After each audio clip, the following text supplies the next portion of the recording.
Rosina Bodrova, Zvezda TV channel. Sergey Viktorovich, there is information that Kiev is preparing another provocation, this time on the territory of the European Union, to attack under a false flag NATO countries Romania and Poland, and as a consequence to blame everything on Russia. And what could the consequences be, in your opinion? Will we work on getting ahead of the situation informationally? And will this work? Thank you. Well, you know, this is far from the first time.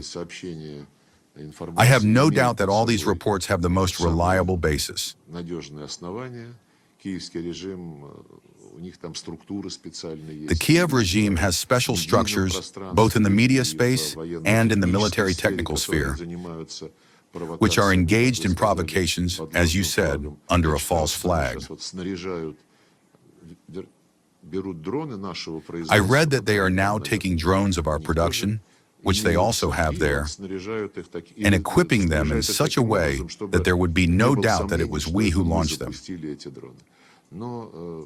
But in the West, apart from those who are rolling out hysteria in Poland, in Estonia, generally in the Baltics and in a number of other countries, in the serious capitals, as it seems to me, there are serious people who understand everything perfectly well.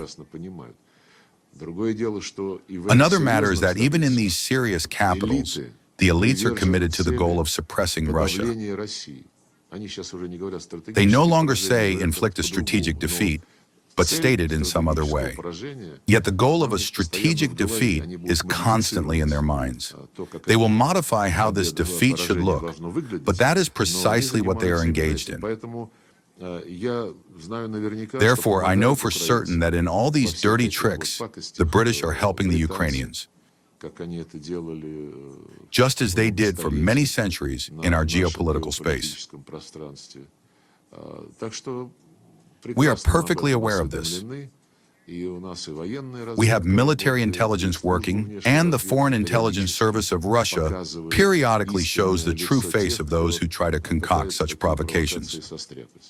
Well, what the response will be, I think, it is not very promising to guess right now, but the response to this kind of thing, especially if they begin to take some physical steps all the more, then they will seriously regret it. Our president has repeatedly said that we will not allow any violation of our territories, of our airspace, from those in Europe who are openly preparing war against us.